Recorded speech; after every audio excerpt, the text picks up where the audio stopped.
that's what I love to do the most, you know, is play defense. So, you know, when I'm out there, there's nothing supposed to be hitting the grass. You're never supposed to see a white little circle in the green. So, it's supposed to be in my glove. Another outfielder we hope is playing alongside Crow-Armstrong at some point in the future is Brennen Davis. Brennen Davis. Yeah, round of applause for Brennen. Brennan's a 2018 second-round pick, and I think you're lovingly called the grandpa of this organization and the farm system to some extent. I remember going to West Michigan after you debuted after a little bit of a setback this year with your back and stuff, and you were like, this is like the third time I've been here in 3 years, and I can't imagine what you've gone through mentally getting on the field. Do you feel like to some extent you're the veteran of sorts, even though you're not really a veteran? Yeah, I mean, I feel like I've spent a lot of years learning and then seeing the farm develop and the turnover and all the different waves, and the amount of talent that we have now in the system is unreal. And I think that being able to experience that has brought a little bit of leadership in my shoes, and it's really comforting to see where we're at and where we're going, and I'm just happy to be a part of it. Other guys I know happy to be a part of it. Ed Howard, right here. And Miguel Amaya, I think he's on down there. There you are. Okay, so for both of you, I want to kind of combine this because injuries are never fun, but they're part of the game. And it's kind of like losing. You learn a lot about yourself and what you can get through. So describe how you guys have become better through the adversity. And Ed, I can start with you. Yeah, you know, injuries are never a part of the game. You don't plan for it. But when things like that show up, you take the positive from it and you move forward from it. You know, every single day I train and I work and I try to get myself back healthy so I can get back on the field and play. And that's all you really can do. And when I think I'm going hard, I try to go even harder. So when the time comes, I'll be ready. And that's just how I look at it. Well, like he said, you know, like injury is not easy. It's hard for us. We want to be in the field playing every day, helping the team wins.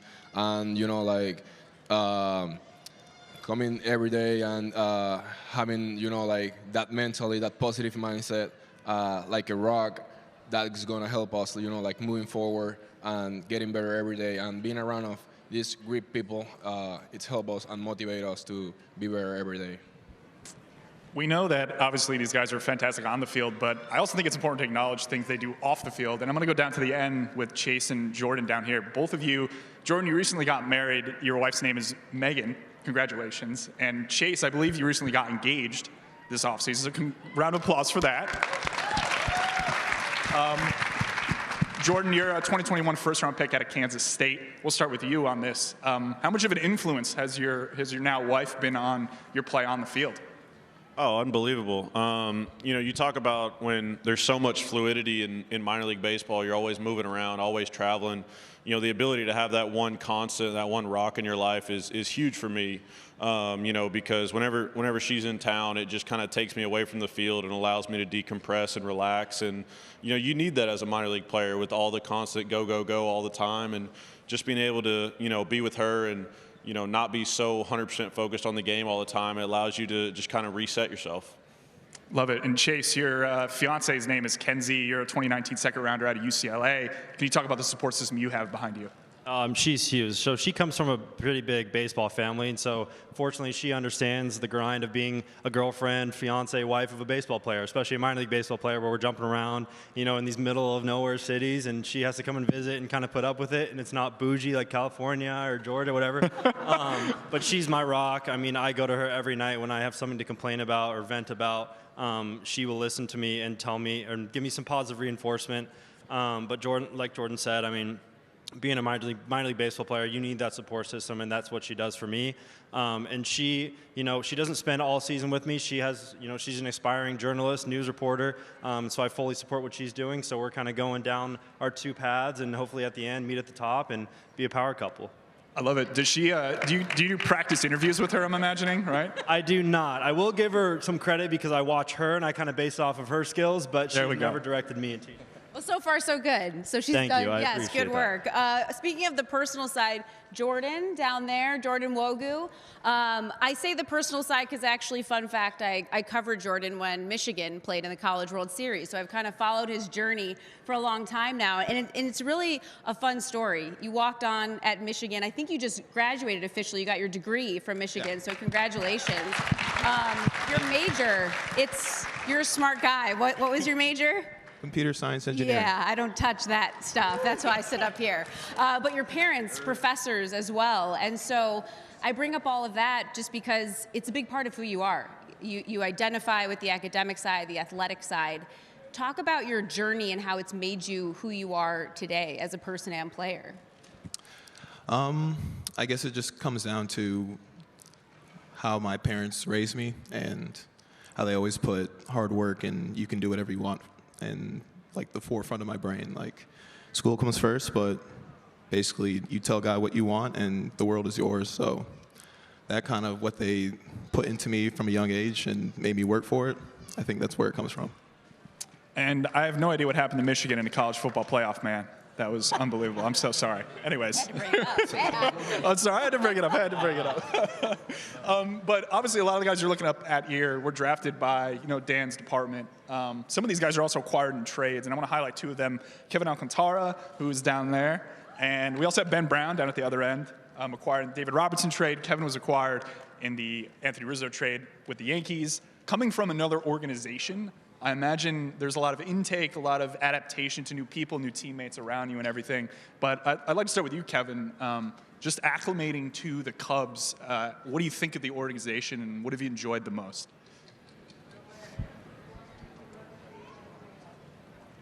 Me siento muy bien, en verdad, porque estuve aquí, en verdad, estaba en los Yankees. Los Yankees es una organización muy estricta y en verdad me siento bien aquí estar con los Cubs, una nueva familia, me siento en verdad en hermandad y me siento en verdad muy orgulloso de pertenecer a los Cubs ahora mismo. He said he feels so grateful to, be in this organization and, since he got here, he started, building up that relationship with each teammate, and this is like a brotherhood for him and a big family for him. I love it. And he's also got the nickname El Jaguar, which is an incredible nickname. Where does that come from? En verdad, los muchachos me lo pusieron durante la temporada y yo dije, voy a crear la marca, voy a tratar de poner ese nombre en grande y trabajar siempre. He said during the season when he was hitting bombs and stuff, he was doing this around the bases and they start calling him the Jaguar and he said, okay, so I like it. Man, he's already got a home run celebration. I love it. I like it too. Nice. Owen, Caissie? I'm gonna go down to Ben, actually. Here we mentioned you're coming from the Phillies organization. Again, really good organization in terms of development and the individuals they have there to develop players. What has it been like coming into the Cubs pitching department? Yeah. I've seen a lot of turnover with the Phillies by the time I was there, and so nothing I'm not used to, jumping into a new system or whatnot, but I was blown away by, the top to bottom care that they give the pitchers in the organization. And it's something I've never seen before. And from Breslow all the way down to the people working in the DSL, it seems like everyone's just a well-oiled machine moving forward. And I think you see the guys up here are just super talented. And that's because of how amazing the organization is at developing their pitchers. So that's pretty sweet. Yeah, pitchers and hitters, and I mentioned, Owen, that I was going to ask you a question. So when I first read about you, what really intrigued me is kind of your approach to the game, the way you study it, and in particular, you said you like to look at some of your favorite hitters, and you kind of put them all together, and then you create Owen. So describe kind of how you approach the game and how that makes you better. Yeah, I mean, whenever I look at good players, I look at certain things, I don't try to do the same thing they do. I just try to, be somewhat similar because, all good players do things differently. And, my swing is obviously different from the players that I look at. So I try to just piece things together and, come out with a good game plan with the Cubs hitting department, come up with a good swing. And honestly, right now I'm looking more into the approach thing, mental side of hitting. I've really kind of switched in the last year or two with that, but being a very mental guy. I really think that looking at different things and, composing them and putting them together really helped me over the last couple of years. Really, refine my swing and looking at different things like that. Some of the players I remember, I think Barry Bonds was someone who I read about. Who are some other names that you look at? I don't know, like Mike Trout, Aaron Judge, like all those guys, yeah. Sure. Yeah, it's cool. Let's jump back to the pitching side. There are two players here we haven't heard from, DJ Herz and Ryan Jensen. They're sitting next to each other right there. Both 2019 draftees. Jensen, you were first round. DJ, I believe you were 8th round. Very different kind of styles of pitcher. DJ, you're lefty, and Ryan, you're righty. I'm going to start with you, DJ. You told me something interesting the other day regarding your light sensitivity on the field and potentially getting contacts for this year and helping you out. So I don't know if I'm breaking news here, but I thought this was fascinating. So tell the fans kind of what that will do for you on the field. So I currently just got some red contacts, and they're basically just sunglasses in my eyes, but my eyes are super sensitive, and I usually close one eye, so contacts can help me see both eyes, so I'm not pitching with one eye anymore. So you would literally you would literally close an eye when you pitch, so you're like this. It's just squinting a little bit. You K'd 40% of the batters you face, and you weren't even looking at them. Yeah, what? I don't know what to tell you. That's unbelievable. Ryan, backstage, I was talking to you a little bit about your development list, and you said you had zero interest in talking about that. All you wanted to talk about was golf. So who's the best golfer on stage? Me. I'm kidding. No, not even close. I might be the worst golfer in this organization. Oh my God, it's bad. That's tough. That's tough. I love it. It's so frustrating, but I need to give up on it. There's no fixing me. Can you talk about the importance of off-field bonding for you guys? It seems like a lot of you guys are very closely knit. I know I see Instagram with you and Brennen, Cole Franklin is not here, but a variety of these other players. You guys have formed a really close bond. What do you do outside of the dugout and the locker room, et cetera, that allows you guys to bond? There's probably some things I can't touch on, but mainly golf. Just go out to eat all the time. We just hang out whenever we get the chance off the field, and golfing's the majority of the time, though. Love it. It's amazing. Speaking of the bonding, I kind of just want to ask general questions, and anyone can chime in. So when we were standing backstage, I was kind of picking up on Ryan is pretty outgoing of the bunch. Is that fair to say? Is Ryan the most outgoing? He Yes. definitely talks the most. I don't know if that means he's the most outgoing. Okay, that's fair. That can be considered that category. Who would you say is the quietest of the bunch? Oh, Pete's got something. Nah, I mean, out of this group, probably Ed. I was gonna go Ed Howard. Merv until he starts talking about baseball or something like that, or hitting, because he'll just go on for you get hours. this guy going about Maybe baseball. DJ, I think. It's the quiet storm over there. Maybe DJ. Ed's chiming in there. I think Merv has a switch though that you can actually use to turn him off. It depends. If Merv has homered in the game, he'll talk to you all the time. He has no problem talking to you. He said if you homer in a game, then You'll talk to them all the time. He's like a pitcher. If he's 0 for 3, don't talk to him. If he's 3 for 4 too, he'll talk to you then too. It's all good. That's how it works. What else is a fun fact? What should we know about? Because it feels like all of you are very close as you come through the system together. So what's a fun fact about someone on this stage that we can share? That we can share, Ryan. Yeah, that was the key there. Anything interesting? Ben is Australian. You said Ben is Australian. Brennen can't spell any words. Brendan can't spell. Ryan's my personal chef. Is he a good Brennan's cook? my dishwasher. Ben, talk about being from Australia. There's obviously a pretty tight-knit baseball circle there. Yeah, my great-grandpa's Australian, so I'd claim that as my second, country. United States, Australia. The accent just doesn't come out when I'm talking, but once I go over there, it's very Australian. I really enjoy papayas. I think everyone can attest to that. I think Chase was going to say that. What I was going to say was his pregame ritual was a nice little papaya lather. I will spread that rumor. Yeah, I put it on my body, all that good stuff. And I tape my mouth closed at night. If anyone, it's really good for you. Yeah. Did you say you sleep with your mouth closed? Yeah, did I hear that? He does. Do you tape it shut, you're saying? Tape it shut, yes. To force air through your nose or something to get better sleep? Yeah, for sure. Yeah, It you're the works. guy that is Yeah. looking at your Whoop data and your Oura Ring data every single morning, aren't you? Yes. Yeah, I knew it. Wait, that's real? It's real. Yeah, it's worth you it. put Duct tape? Probably like skin-sensitive tape. Yes. Yeah. His roommate has to be on high alert. That's for sure. Okay. Okay, that's really interesting. That's incredible. I love it. Okay, that's okay. What's like the way that you build relationships? Like Brennen, I'll ask you, like how do you, I know we talked about golf and stuff, but what is it as you guys come through together, like the bonds that you create as you're all top prospects and you're all trying to accomplish the same thing? Yeah, I think the Cubs have done a great job in drafting and acquiring guys that are really like-minded and really have similar goals and similar personality and qualities. So I think it's really easy to connect and have friendships that are lifelong, like past baseball. Baseball is a part of our life, but it's not our whole life. And I think the relationships you make along the way are what's the most important thing. It's also really fascinating to think about you guys interacting with major leaguers right now. Obviously, there was a big media session yesterday. You got to interact with everyone. It sounds like maybe some of the major leaguers hooked you guys up last night with a beautiful dinner. Has there been one interaction for any of you with a major leaguer that has kind of stood out, whether it was just a conversation, saying hi, or even if it was talking about the game or in any way? Or I'll start with you, Merv. Like, how was it to go out and eat with those guys and just talk about life and maybe not baseball? It was a lot of fun.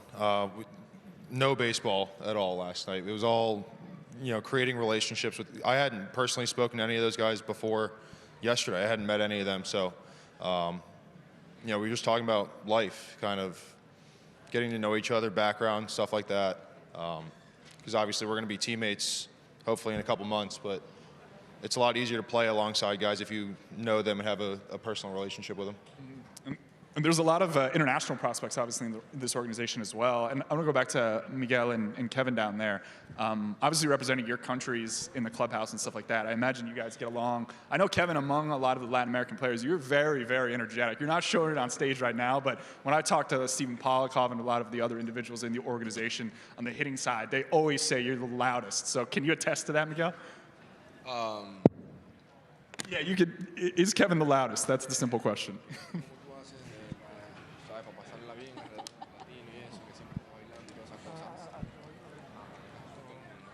En verdad, como I like the music, the American music, and James Brown and Michael Jackson. Y los muchachos me ven bailar y disfrutar el juego. Y le digo que vamos para arriba, que divertirnos, porque al final de todo esto es divertirse. So he said that's the way he gets, prepared around everybody, and that's the way he gets loose and having fun. That's the key, to be around everybody.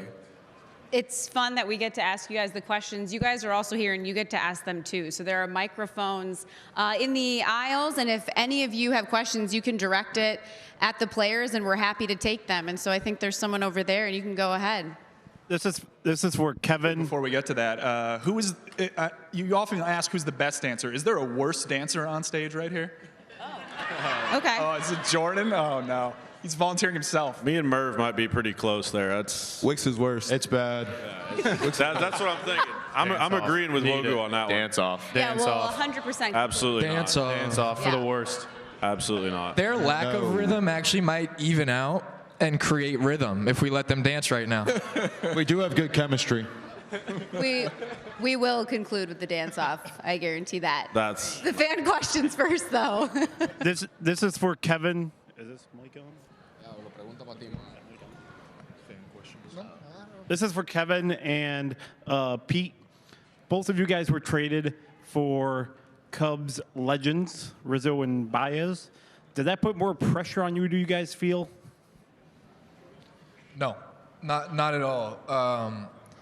I view that as very nice recognition in terms of the person I got traded for and the weight that he holds here and still does, right?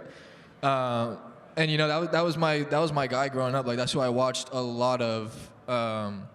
So no, if anything, it just makes me more excited. And then seeing a lot of you here, like that takes a lot of the pressure away too. I think this place is it's pretty pressureless. No.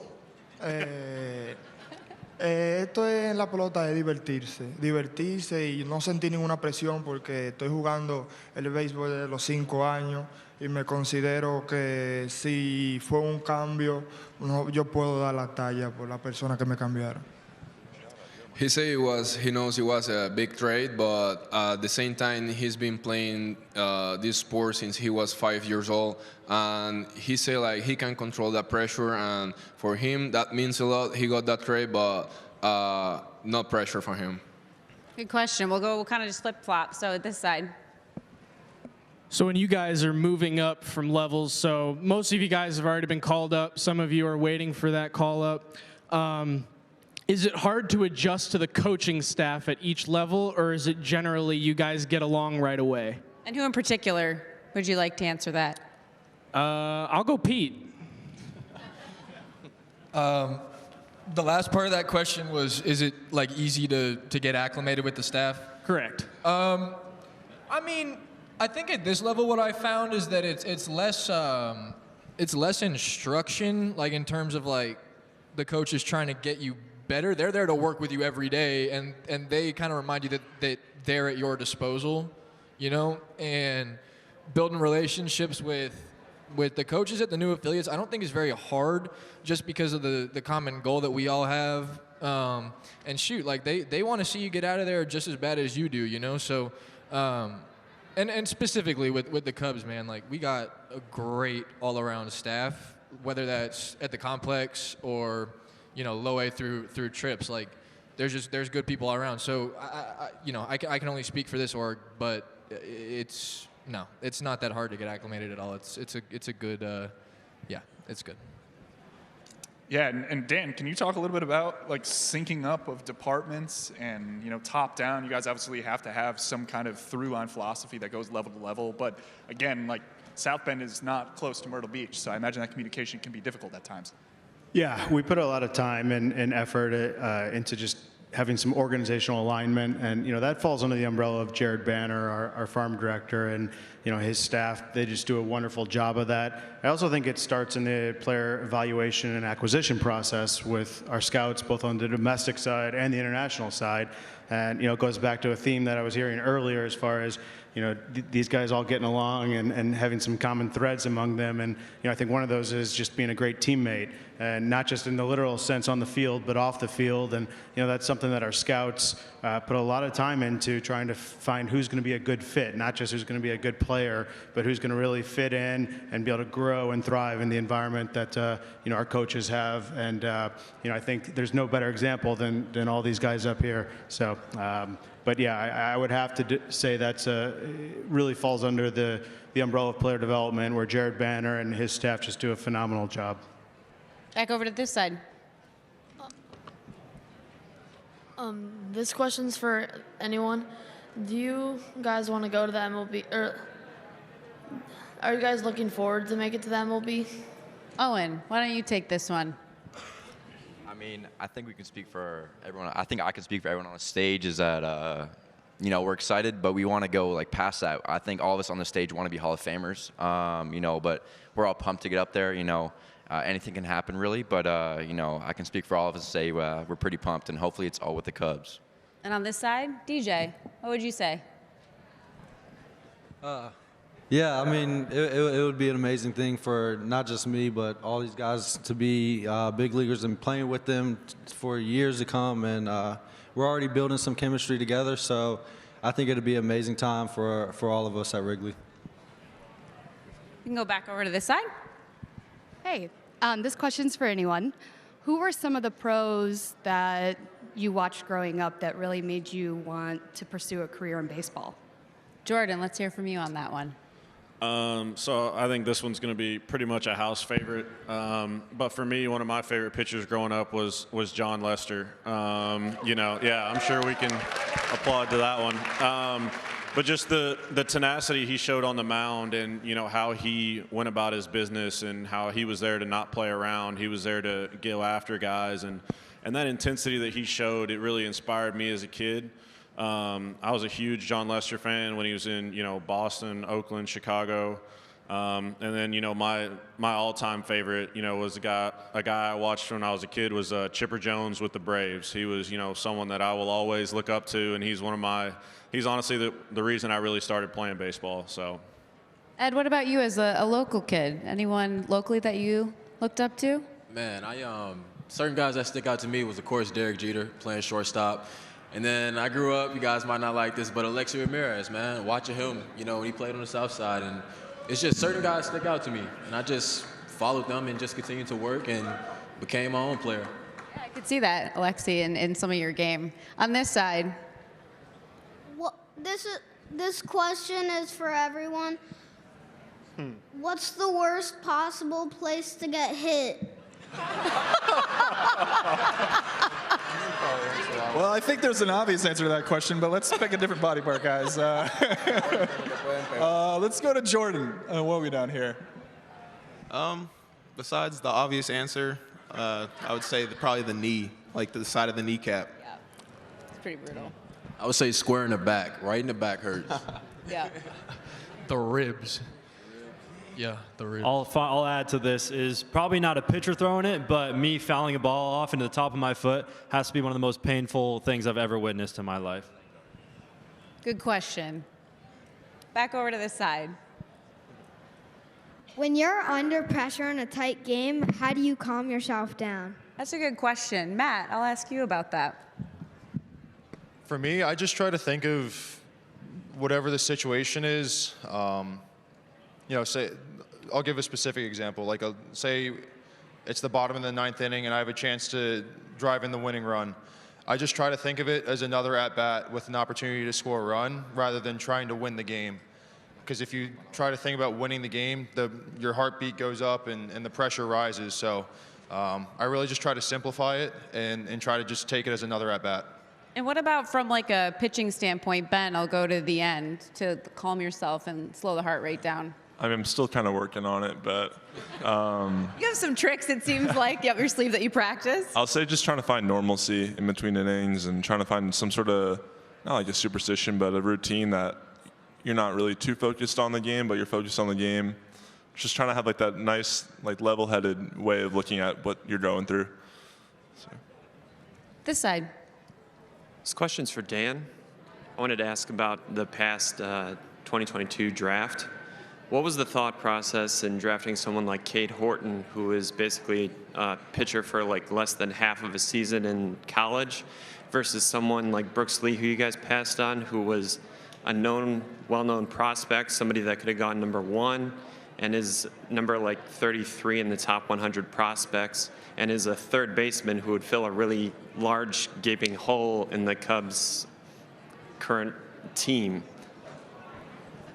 Yeah, that's a great question.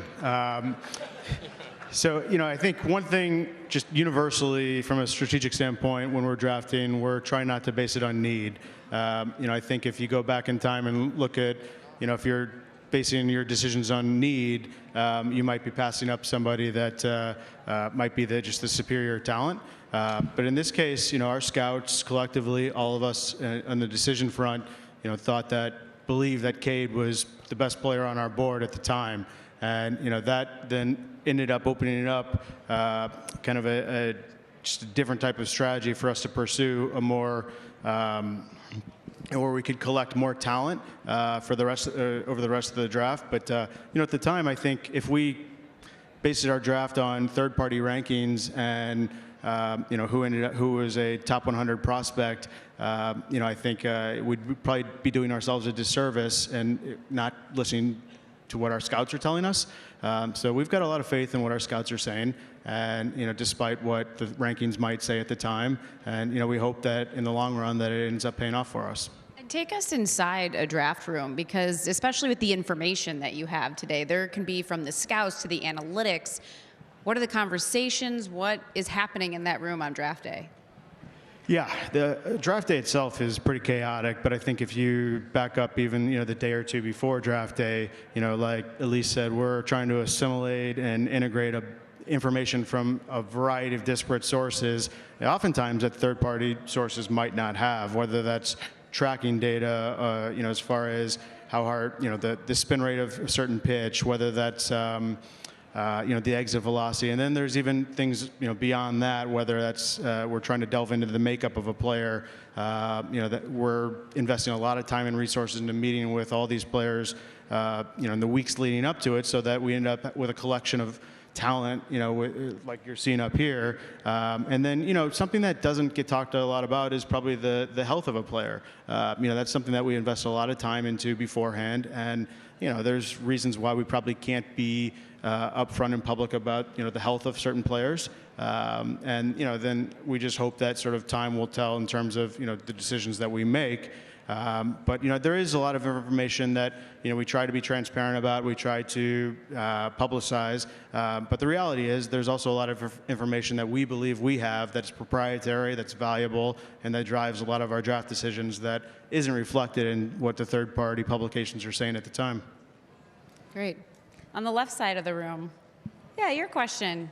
Okay, to start us off here, first, I'm going to sound like I'm getting nominated, but my name is Dylan.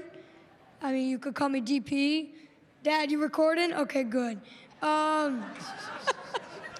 just want to say, my father, I'm very, very happy to be here, and I need some tips, and I need great tips from the professionals, because I want to be just like you someday, and I know if I believe in myself and I get enough confidence, I could one day be like you guys. So if you have any advice for me or any of that, by the way, check out Aquaman and the War Against Oceans, great book. Please tell me. DP, that's actually a really good question, because confidence is a huge part of this game. And so is there anyone in particular that you want to answer this, or should we just pick up here? I don't care. You don't care? Okay. So on this side? I'll go ahead. Keep it fun, especially at a young age, especially when you're playing, right?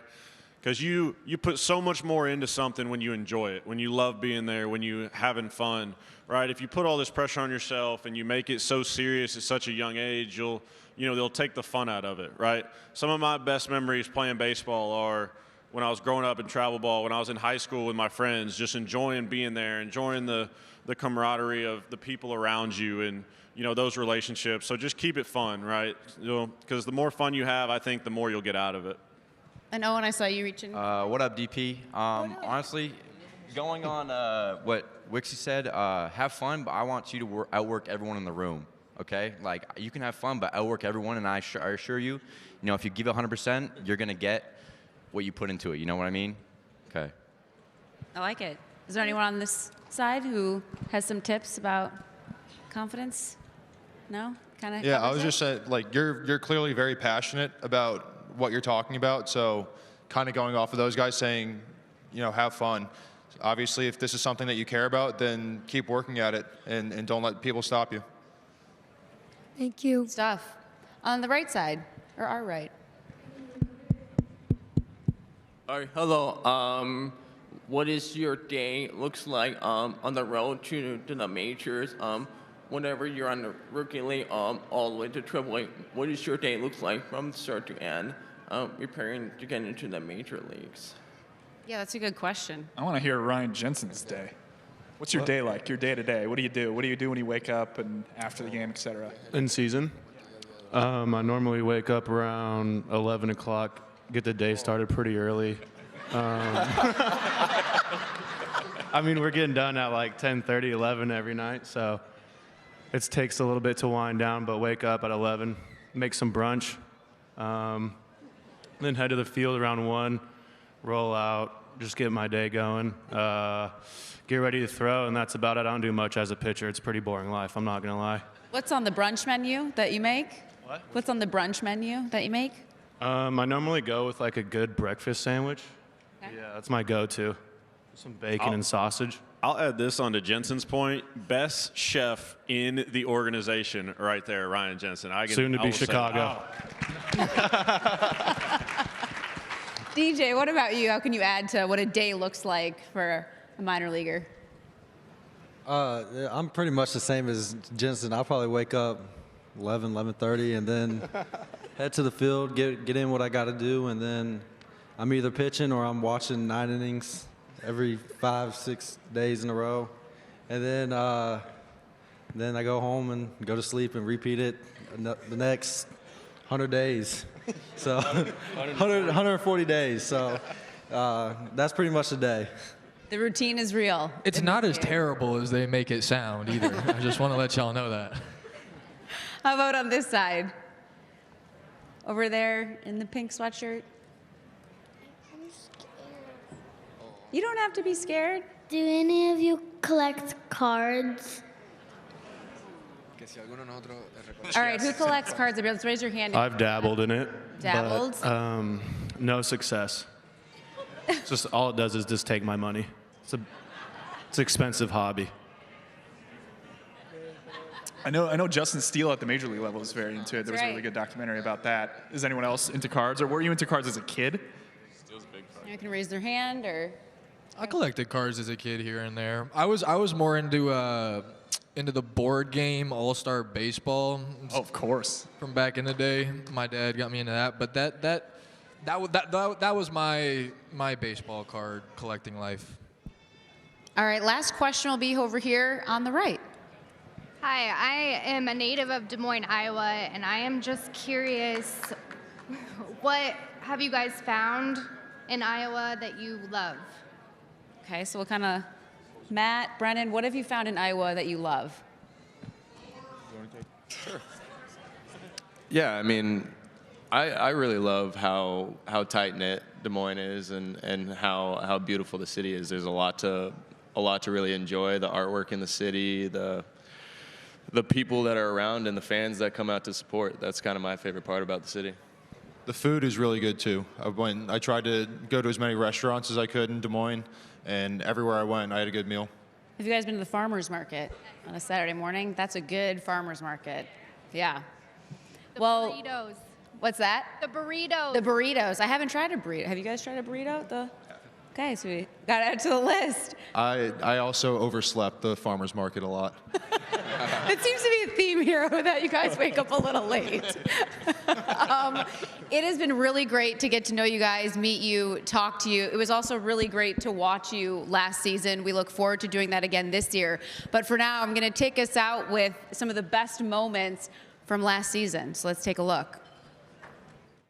Never seen anything like this before. 4 minor league games going on, which means we get to give you guys at home a glimpse at a lot of the top prospects. Alexander Cario, his progression, it is next level. That one's going to be gone. That's his second home run of the game, no doubt about it. Kevin Alcántara goes way out of here.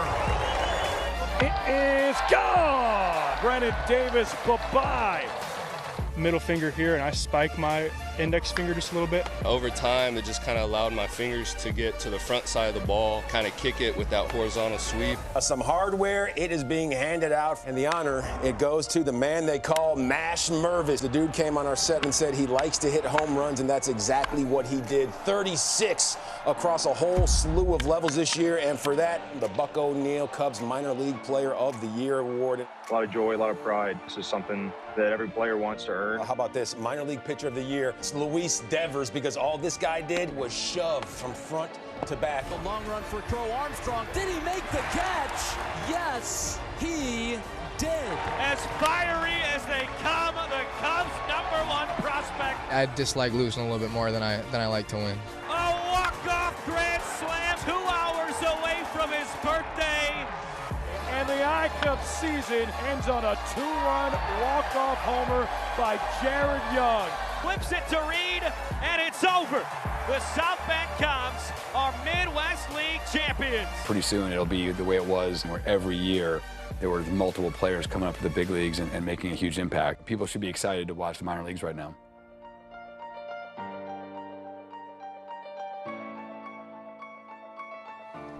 Well, the minor league excitement, it is a real thing. And Tucker Barnhart, he's providing some big league excitement because his 2 gold gloves, you'll see him behind the dish for David Ross once the season gets underway. And how about this man, Mo Money? That's right, at number 5, Christopher Morel. He's bringing smiles to everyone's face as well as his smile. And still up, Jared Banner, Cubs VP of Player Development, will be smiling right around the corner.